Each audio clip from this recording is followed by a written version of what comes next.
அனைவருக்கும் வணக்கம். சக்தியும் நானும். இன்றைக்கி நீங்கள் எதை பற்றி பார்க்க போகிறீங்க அப்படின்னா, இன்றைக்கி பௌர்ணமி, சத்யநாராயணர் பூஜை. எப்பயுமே பௌர்ணமிக்கு நான் செய்வேன் விரதம் இருந்து. அந்த பதிவை தான் பார்க்க போகிறீங்க. இன்றைக்கி ஒரு அதிசயம் நடந்தது. எனக்கு மிகவும் சந்தோஷமான ஒரு விஷயம் நடந்தது. அதை உங்கள் கூட பகிர்ந்துக்கிறதுல எனக்கு ரொம்பவே சந்தோஷம். என்ன அப்படின்னு பார்த்தீங்கன்னா, நான் எப்பயும் போல் ஒரு 5:30 மணிலேருந்து பூஜைக்கு தயார் பண்ண ஆரம்பிச்சுக்கிட்டு இருந்தேன். எல்லாமே சத்யநாராயண பூஜை செய்யும் பொழுது கலசத்தில் நான் தேங்காய் வைக்க மாட்டேன். கலசம் சாதாரணமாக தண்ணி, மூலிகை பொருட்கள் எல்லாமே சேர்த்து, வாசனை திரவியங்கள்லாம் சேர்த்துட்டு அதில் மா இலை இருக்கு இல்லையா, மாவு இலையை வச்சு பூ வச்சு அந்த கலசத்தை தான் நான் வைப்பேன். இப்படியும் செய்யலாம். நான் ரொம்ப நாளாக இந்த மாதிரி தான் செஞ்சிட்ருக்கேன். அதுதான் இப்போ ரெடி பண்ணிகிட்ருக்கேன்.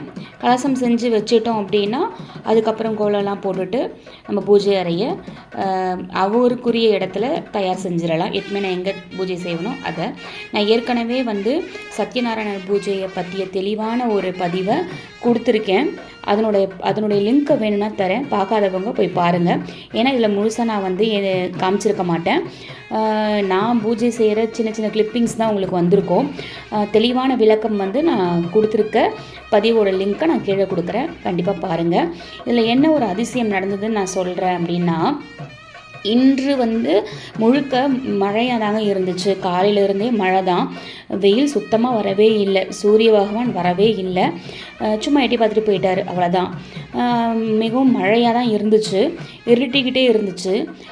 நான் விரதம், உங்களுக்கே தெரியும், பௌர்ணமி விரதத்தை பொறுத்த வரைக்கும் மாலை நாம் சத்யநாராயணர் பூஜையை செஞ்சுட்டு நிலவை பார்த்து பூஜை செஞ்சால் தான் நம்மளுடைய விரதமானது முடியுது அப்படின்னு கணக்கு இல்லைங்களா. நான் இதுக்கு முன்னாடியும் பதிவுகளில் கொடுத்துருப்பேன். இன்றைக்கும் அது மாதிரி தாங்க.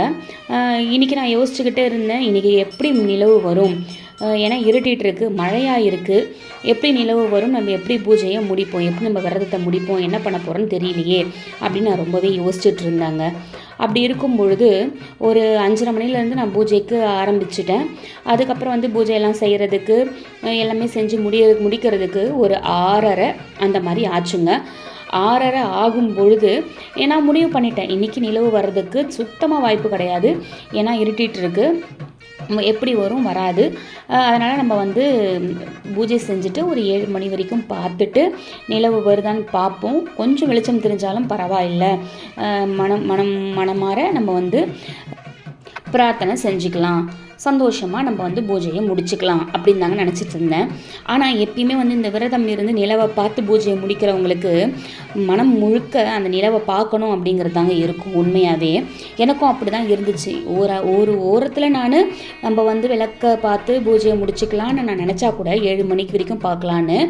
ஆனால் என் மனம் முழுக்க நிலவை பார்க்கணும், நிலம் வந்துட்டால் நல்லா இருக்குமே அப்படின்னு மனசில் நினச்சிக்கிட்டே இருந்தாங்க.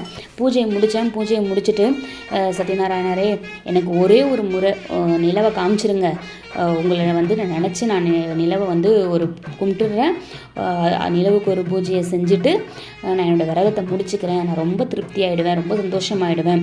உண்மையிலேயே என்னுடைய விரதம் பூஜையில் உங்களுக்கு மகிழ்ச்சி திருப்தினா ஒரே ஒரு முறை இந்த நிலவை மட்டும் எனக்கு கண்ணில் காமிச்சிருங்க போதும், நானும் ரொம்ப சந்தோஷப்படுவேன். வேறு எதுவுமே உங்ககிட்ட நான் கேட்கல, எனக்கு ஒரே ஒரு முறை காமிச்சிருங்க, அதுலேருந்து நான் தெரிஞ்சுக்கிறேன் நீங்கள் என்னுடைய விரதம் பூஜையில் திருப்தி அடைஞ்சிருக்கீங்களான்னு அப்படின்னு நான் மனதார நான் நினச்சிக்கிட்டேங்க, வேண்டிக்கிட்டேன். 6:45 இருக்குங்க. நான் ஏற்கனவே உங்ககிட்ட சொல்லியிருக்கேன், நான் மாடியில் போய் பார்ப்பேன். அதை தவிர்த்து எங்கள் கிச்சன் ஜன்னலை திறந்தாலே நிலவு, சூரியன் எல்லாமே நல்லா தெரியும் அப்படின்னு நான் சொல்லியிருப்பேன் உங்களுக்கு ஏற்கனவே. அதே தாங்க நான் என்ன பண்ணேன்னா 6:30 மணிக்கு மாடிக்கு போனாங்க. இருட்டிட்டு தாங்க இருந்தது. ஆனால் எனக்கு நிலவு தெரியவே இல்லை. வந்துட்டு என் பூஜையை நான் என்னுடைய விரதத்தை நான் முடிக்கலை. நான் திரும்ப என்ன பண்ணேன் அப்படின்னு பார்த்தீங்கன்னா, என் மகனுக்கு பிரசாதத்தை எடுத்து கொடுத்துட்டு நீ சாப்பிட்றான்னு சொல்லிட்டு நான் கிச்சனில் சின்ன சின்ன வேலைகளை செய்வோம் அப்படின்னு சொல்லிட்டு நான் போயிட்டு ஆனால் உண்மையாகவே நான் நினச்சது என்னென்னா ஒரு 7 மணிக்கு மேலே திரும்ப மாடிக்கு போய் பார்க்கலாம் அப்படின்னு தான் நினச்சேன். ஆனால் அது ஆச்சரியமான விஷயம் என்ன அப்படின்னு பார்த்தீங்கன்னா, ஒரு 6:45 இருக்கும். நான் கிச்சனில் போயிட்டு ஏதோ வேலை செஞ்சிட்ருக்கேன்.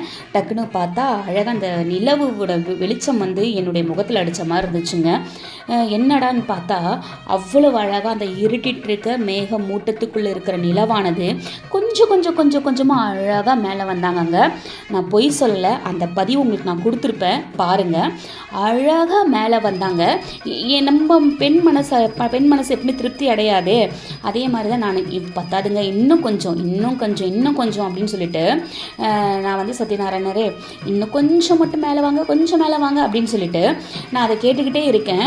அழகாக நான் கேட்க நிலவானது மேலே வந்துக்கிட்டே இருந்து ஒரு முழு நிலவு, இவ்வளவு இருட்டிட்டு இருக்கு, ஒரு நட்சத்திரம் தெரியல, அவ்வளவு மேக மூட்டம், மழை காலையில் இருந்து இந்த நேரத்தில் எனக்கு நிலவானது முழு நிலவாக அவ்வளவு அழகாக வானத்தில் தெரிஞ்சது. எனக்கு மிகவும் மகிழ்ச்சியாகவும் திருப்தியாகவும் இருந்துச்சுங்க. நான் உடனே என் மகனை கூப்பிட்டுட்டே அதை எடுடா அப்படின்னு சொல்லிட்டு நான் சொன்னேன். ஏன்னா இந்த பதிவு உங்களுக்கும் கொடுக்கணும், நீங்களும் அதை பார்க்கணும், உங்களுக்கும் அதனுடைய அருள் கிடைக்கணும், அவருடைய அருள் கிடைக்கணும் அப்படிங்கிறதுக்காக நான் என் மகனை விட்டு நான் எடுக்க சொல்லியிருந்தேன். திரும்ப நானும் என்னுடைய மன திருப்திக்காக எடுத்தேன். 5 நிமிஷம் கூட அந்த நிலவு இருந்திருக்காதுங்க. அந்த முழுசாக உங்களோட முகத்தை காமிச்சாங்க. நான் வந்து வீடியோ எடுத்தேன். நான் வீட்டுக்குள்ளே இருந்தால் எடுத்தேன். ஏன்னா தூரல் போட்டுட்டு இருந்தது, நான் மாடிக்கு போகலை. அந்த தூரல்லையும் நிலவானது அவ்வளோ அழகாக வெளில வந்துச்சு. எனக்கு அது ரொம்பவே சந்தோஷங்க. அதுக்கப்புறம் அந்த 5 நிமிஷம் எடுத்து முடிச்சதுக்கு அப்புறம் கொஞ்சம் நேரம் தான் நான் மொபைலை உள்ள சார்ஜில் போட்டுட்டு வந்து திரும்ப பார்க்கும்போது நிலவு இல்லைங்க, மேகத்துக்குள்ளே மறுபடியும் போயிடுச்சு. அதையும் நான் உங்களுக்கு எடுத்திருப்பேன். நான் 5 நிமிஷம் கூட இருக்காது, உடனே போயிடுச்சு. நான் அதையும் உங்களுக்கு எடுத்திருப்பேன். உடனே நல்லா மழை வர ஆரம்பிச்சிச்சுங்க. உடனே நல்லா மழை. எனக்கு வந்து ஒரு பக்கம் சந்தோஷம். என்னுடைய கோரிக்கையை காது கொடுத்து கேட்டு சத்யநாராயணர் வந்து எனக்காக அந்த நிலவை வர வச்ச மாதிரி எனக்கு ஒரு உள் உணர்வு சொல்லிச்சுங்க. மற்றவர்களுக்கு எப்படின்னு தெரியல, ஆனால் என் உள் உணர்வானது எனக்கு அப்படி தாங்க சொல்லிச்சு. நான் போயிட்டு மறுபடியும் பூஜையை செஞ்சுட்டு என்னுடைய விரதத்தை நல்லபடியாக திருப்தியாக மனநிறைவோடு முடிச்சுக்கிட்டேங்க. அந்த பதிவு உங்களுக்கு நான் கொடுத்துருப்பேன், நீங்களும் கண்டிப்பாக பாருங்கள். நான் இதில் என்ன சொல்ல விரும்புகிறேன் அப்படின்னு பார்த்தீங்கன்னா, சத்தியமாக கேட்டதை அருளும் சத்யநாராயணர் அப்படின்னு சொல்லுவாங்க. இந்த கலி யுகத்தில் எல்லோருக்குமே நிறைய தேவைகள் இருக்கும். அந்த தேவைகளை பூர்த்தி செஞ்சுக்க முடியாத நிலைமையில் இருப்பாங்க. அதனால் அந்த நேரத்தில் இந்த சத்யநாராயணர் பூஜையை நாம் செஞ்சோம் அப்படின்னா நமக்கு என்ன தேவையோ அது இந்த சத்யநாராயணர் சத்தியமாக அருள்வார் அப்படிங்கிறது தெய்வ வாக்குங்க. மற்ற விரதங்கள் எல்லா முறைகளும் வந்து நமக்கு நாமே தான் சொல்லியிருந்திருப்போம், நம்ம முன்னோர்கள் சொல்லியிருந்திருப்பாங்க, சித்தர்கள் சொல்லியிருப்பாங்க. ஆனால் இந்த சத்யநாராயணர் பூஜை மட்டும் பகவான் சொல்லி நாம் பின்பற்றுறதுங்க. அதனால் அவ்வளவும் சக்தி வாய்ந்த பூஜை இது. நமக்கு என்ன தெரியுமோ, நமக்கு என்ன வருமோ, நம்ம கிட்ட இருக்க பொருளை வச்சு செஞ்சாலே போதுங்க. சத்யநாராயணர் கண்டிப்பாக மன திருப்தி அடைவார், மகிழ்ச்சி அடைவார். அதில் எந்த ஐயமும் இல்லை. நான் தான் அதுக்கு ஒரு எடுத்துக்காட்டுன்னு கூட நீங்கள் வச்சுக்கலாம். இவ்வளவு ஒவ்வொரு பௌர்ணமியும் நான் எப்படி விரதம் இருந்து எப்படி பூஜை செய்கிறனோ அதே மாதிரி தான் இப்போ வரைக்கும் செஞ்சிட்ருக்கேன். ஒவ்வொரு முறையும் நான் சொல்லியிருப்பேன் உங்களுக்கு ஏற்கனவே, ஒவ்வொரு முறையும் எவ்வளவு மழையாக இருந்தாலும் சரி, என்னவாக இருந்தாலும் சரி, எனக்கு அவர் வந்து முகத்தை காமிக்காமல் விட்டதே இல்லைங்க. நான் ஒவ்வொரு மாதமும் நான் வந்து அவரோட முகத்தை பார்த்துக்கிட்டு தாங்க இருக்கேன். நிலவு ரூபத்தில் எனக்கு காட்சி தந்துக்கிட்டு தான் இருக்கார். அந்த காட்சியை நீங்களும் கண்டிப்பாக பார்க்கணும். உங்களுக்கும் சத்யநாராயணருடைய அருள் பரிபூர்ணமாக கிடைக்கணும். இந்த விரதம் பூஜைகளை செஞ்சு பாருங்கள், அதனோட பலன் உங்களுக்கு கண்டிப்பாக கிடைக்கும். சத்யநாராயணருடைய அருள் உங்கள் அனைவருக்கும் பரிபூர்ணமாக கிடைக்கும். உங்கள் வேண்டுதல்கள் அனைவரும் கண்டிப்பாக அவருடைய ஆசீர்வாதத்தில் நல்லபடியாக நடக்கும். உங்களோட தேவைகள் அனைத்தும் நிறைவேறும்.